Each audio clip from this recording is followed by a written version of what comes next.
Imposible. Imposible entender la historia del Estado de Israel sin mencionar la guerra de 1967. Una guerra que, a pesar de su poca duración, cambió la geografía del Medio Oriente.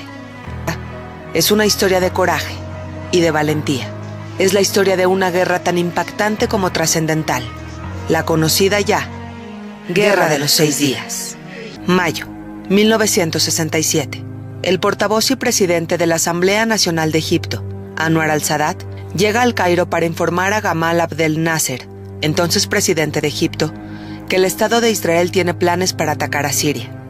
Nasser está comprometido con Siria y no duda en hacer pública su posición ante la posible guerra que se avecina. Inmediatamente después de estas declaraciones, el mundo árabe se reúne y enardece. La posibilidad de ver al Estado judío destruido los emociona y hasta pareciera que los enloquece. Mientras tanto, Levi Eshkol, primer ministro de Israel, se encuentra en las celebraciones oficiales del Día de la Independencia. Pero de pronto, en medio del festejo, un informe especial llega para el primer ministro de Israel. El mensaje es urgente y claro. El ejército egipcio se está movilizando. Motivado por una multitud que lo alienta, Nasser pide consejo a Abdel Hakim Amer, su mariscal militar, quien le dice que Egipto está en condiciones no solo de pelear contra el Estado de Israel, sino que además tiene altas posibilidades de hacerlo desaparecer. Nasser da el primer paso el 18 de mayo. Pide a Utand, secretario general de la ONU, que retire sus tropas pacificadoras de la península del Sinai. Así, después de 11 años de presencia ininterrumpida, los cascos azules se retiran.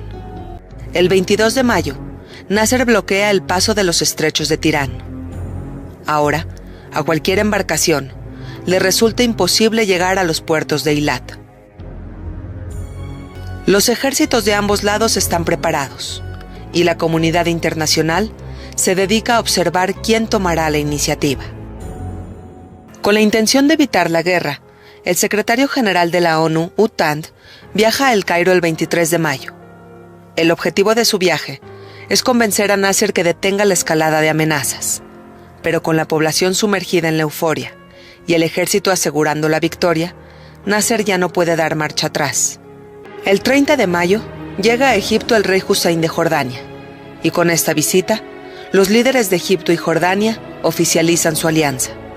Con esta nueva alianza entre Jordania y Egipto, Irak se suma al conflicto y moviliza sus tropas hacia Jordania para poder atacar al Estado judío. Ya son 4 países con un mismo objetivo. Sin embargo, el Estado de Israel también se prepara.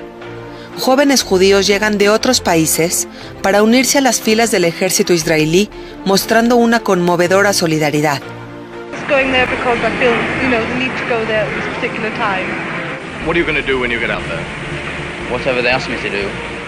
Algunas personas cavan refugios y trincheras. Otras tantas donan sangre para que los hospitales tengan reservas de plaquetas extras. Es un país en movimiento. Un país que se niega a ser destruido por más odio que sientan sus enemigos. Los reservistas israelíes también son llamados, y en pocos días, el ejército del Estado de Israel queda completamente preparado. Solo hay un pero. El primer ministro Levi Eshkol está indeciso. Su personalidad pacífica le impide tomar acción y no cree que la guerra sea la mejor decisión. Pero los líderes militares presionan. Isaac Rabin, jefe del Estado Mayor, y Aaron Yarid, director de la inteligencia, temen que Egipto dé el golpe inicial y con esto gane una ventaja definitiva y letal. Finalmente, Eshkol deja su cargo de ministro de Defensa y el 1 de junio, Moshe Dayan toma su lugar. El 5 de junio de 1967, en lo que parece un domingo cualquiera, se desata la guerra. Las fuerzas aéreas israelíes despegan. Vuelan a tan solo 15 metros del suelo para evitar 82 radares y llegan a la península del Sinai, tomando al ejército egipcio por sorpresa. Son las 7:50 de la mañana. Cientos de pilotos y soldados del ejército de Egipto están desayunando en sus bases militares, cuando de pronto escuchan fuertes estallidos. Salen de los comedores y descubren la devastadora realidad. La guerra ya inició, tomando a los egipcios completamente desprevenidos. Es así como en menos de 3 horas, 280 aviones que esperaban el inicio de la guerra son bombardeados sin ni siquiera haber despegado. Pocos minutos después, el ejército israelí comienza el ataque por tierra, encontrándose con un ejército egipcio completamente desorganizado y sin ningún tipo de estrategia. Para el ejército del Estado de Israel, todo procede según lo estipulado, mientras que para los egipcios, la península del Sinaí es un trágico escenario de caos. Pese a la devastadora derrota, la milicia egipcia envía a la radio comunicados de victoria. Estas noticias emocionan al pueblo árabe entero. Egipcios, sirios y jordanos salen a festejar a las calles un triunfo totalmente falso. Mientras que por el otro lado, Moshe Dayan ordena guardar el secreto de la victoria del Estado de Israel, pues para él, la guerra apenas comienza y aún hay mucho por hacer. El gobierno israelí envía al rey Hussein de Jordania el mensaje de que no interviniera en la guerra. Pero gracias a la radio egipcia y a sus noticias falsas, Jordania no puede esperar. Tropas jordanas comienzan a bombardear el oeste de Jerusalén, y las alarmas en las calles de la ciudad dorada se dejan escuchar.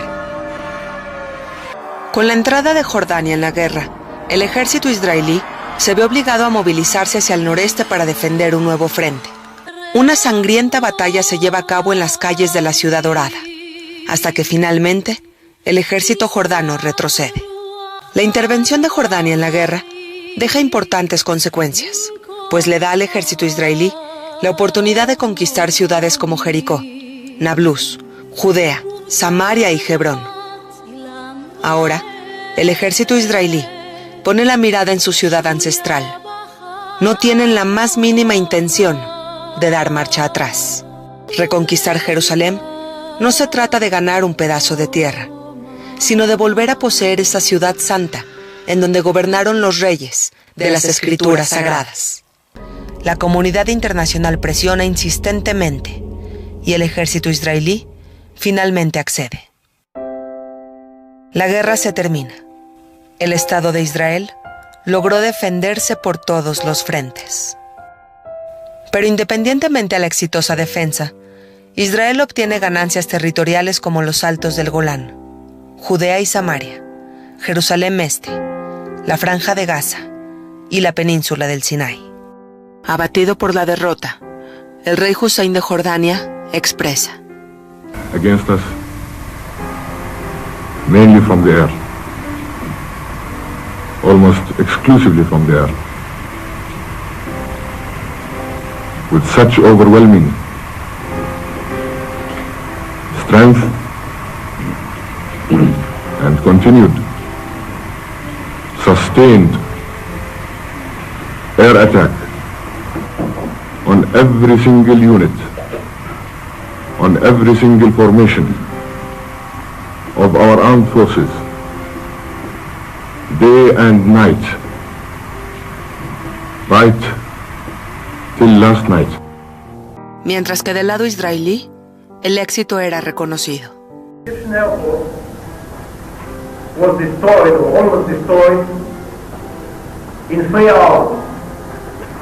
The achievement, of course, was made by pilots, very young ones. The average age of the Israeli pilots is about 23. They are all trained here by the Israeli Air Force. And now I can say they are the best pilots in the world.